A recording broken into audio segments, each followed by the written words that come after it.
Alright, so in today's video, we'll be talking about the Elite Series 2 and should you upgrade, and let's get into it.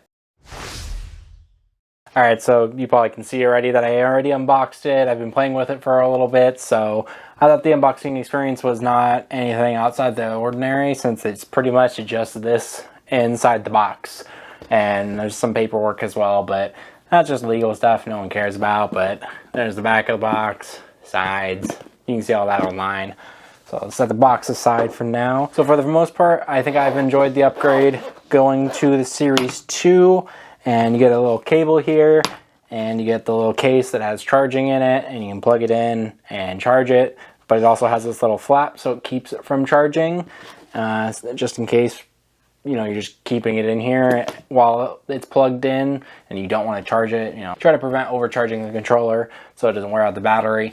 But I've been enjoying it so far. I've been really liking the construction of it, as well as just the feel and everything of this controller. I think it's kind of weird that they didn't come out with the same exact little sticks here, but I guess they probably did some research or asked in a survey or something about which sticks that you prefer be in here, as well as what D-pads. They didn't change those, so that's nice. But I do kind of miss the bigger sticks. I used those when I first got the Series 1, but I don't think I'm going to miss it too much from now on, as I don't think I need them. But there's also the feature of the tension of the thumbsticks as well, where you can change the tension, and I haven't really played around with that too much, but I think if you're going to get this, you probably want to, especially with different types of games. You'll probably change those tensions. I will probably play around with that a little bit, depending on what games I'm playing. Right now I'm just been playing Elden Ring pretty much only with this, so not too much experience with other types of games with this yet. I played a little bit of some racing games, but I don't think I needed that for racing games really either. I'm not sure I will ever touch it, but hey, at least it's a feature, so if you do need it, there you go. And this guy's got Bluetooth in it, so that's nice. You don't have to buy the wireless adapter from Xbox directly. You can just use Bluetooth, but I did buy the wireless adapter since my PC doesn't have Bluetooth. But that's a cool little feature of this guy. And other than that, there's not too much different from the Series 1, as the profile of each is pretty much the same.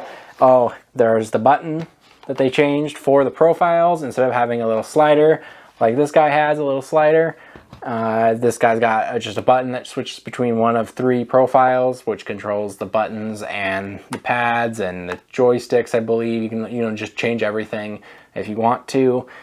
But pretty much I've left it as stock, besides these being face buttons, and I don't have to take my finger off of the thumbstick anymore. So maybe it'll make me more accurate once I get used to using the pads. I've heard that some people have been able to up their game by doing that, since you don't have to move your finger away from this thumbstick. But I haven't really had a need to do that, nor do I think I will ever get to that point. There's also the change of the tension on the back triggers. You can now have 3 different settings, which is full, half, and then all the way locked. So I've used that a little bit with Elden Ring, but not too much, as well as the Need for Speed that I tried out. I used it a little bit. It doesn't make it seem too different. It'd be more for games that are more high impact or high speed, with like fighting games might actually take advantage of that, because the travel time will be less. But I'm not sure. I never really used it on the Series 1, but I have used it a little bit more than that actually. And the pads as well. I, as you can see, never used the pad on the Series 1.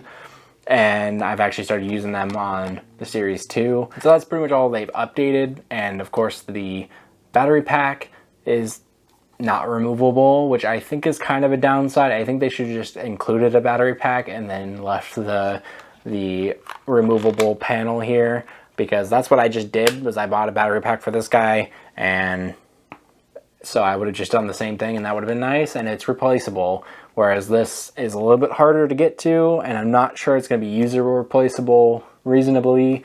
So that's a problem that we may have in the future with these controllers. And so for the most part, I have actually quite enjoyed the Series 2 of the Elite controller, and I like the textured grip that they added to it on the front, as well as they had it on the back already, so kind of adds a little bit more to it. Feels a little bit heavier, probably because of the battery in it. And I like the default D-pad that they put on it, even though you can remove it and put a normal D-pad in there if you want. I do like that they just put that on default. And for the most part, I don't have any complaints. So this guy was retailing, I believe, for $140, and this one's $180. You don't quote me on that, but I believe that's what they started at, and this one's still at $180. I don't know if you can buy this one. I think they discontinued the Series 1. If you have the Series 1, I wouldn't recommend buying the Series 2 unless you have a reason to, as there's not a lot that's changed. If you really care about that tension on the joysticks, or I don't know, the more premium feeling controller with a permanent battery in it, maybe those are all selling features for you, I would recommend this guy. But like I was saying, if you already have the Series 1, just stick with that. Maybe skip the Series 2, go to the Series 3, and it'll be fine up until that point. Now, if you don't have either of these, and you're just rocking the original controllers from the 1 or the Series, then I would recommend buying this, as I feel like there is a benefit of buying this. My wife was actually agreeing with me on that, and saying that if you're going to play a lot of video games with an Xbox controller, buy one of these. It feels a lot better and more together than the cheaper ones that they sell with the consoles or for a cheaper price. And so yeah, pretty much the biggest thing is, do you already have the Series 1? If you do, probably just hold off, get a Series 3 when they finally release that, because you know they're going to keep releasing these. And the Series 2, buy it into it now, and you'll have a controller that you can use for years. I still use both of these. My wife's been using this one mostly, and I've been starting to use this one. She may eventually get that one, and I switch back to this one. They're pretty much the same, so it's not too big of an issue switching between the two. I might switch back to the Series 1 just to try out the paddles again and see if I like them now, because I did like the paddles that were in this guy. So maybe it's just I got used to it, or got more into using them than when this first came out. So I'm definitely going to try that out and see if I like them. Maybe it's just a feeling thing. These feel a little bit better, or better placed maybe. And so maybe I just don't like the ones that came on the Series 1. So let me know down in the comments, are you guys going to buy one of these? If you know, secondhand for this guy, or first hand, or secondhand for this guy. I've seen them going secondhand on some stores already.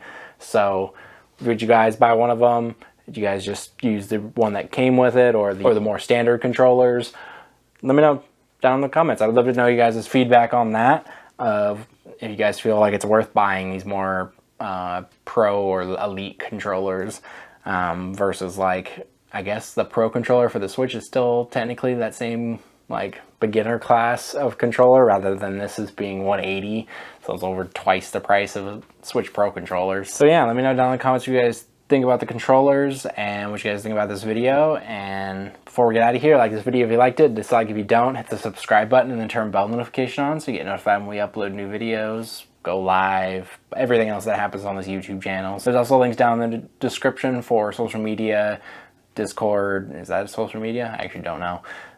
Is that considered one, or is that just group chat? I don't know. As well as merch and Patreon, a bunch of other links you can check out down there. And thank you guys for watching this video, and I'll see you guys in the next one.